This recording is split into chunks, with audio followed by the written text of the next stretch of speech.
கொடுத்துருவோன்னு புள்ளி விவரத்தோட சொல்லு. வரலாறு முக்கியம் அமைச்சரே, வரலாறு முக்கியம். 280 ரூபாய் மாப்பிள்ள சாமிக்கு விட்டாப்ல போல. சூப்பர் தனம், கலக்கிட்டு போ.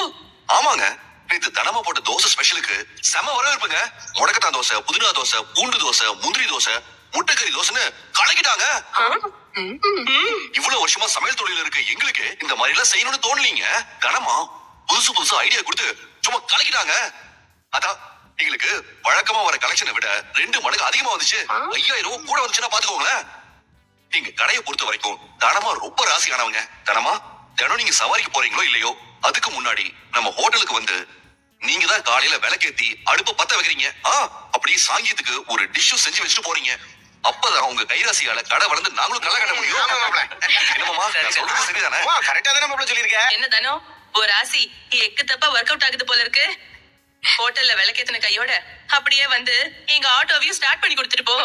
ஒரு ராசியில நாங்களும் 4 காசு பாப்போம்ல. என்னடி நான் சொல்றது? என்னதானமா நான் இவ்வளவு சொல்றேன்?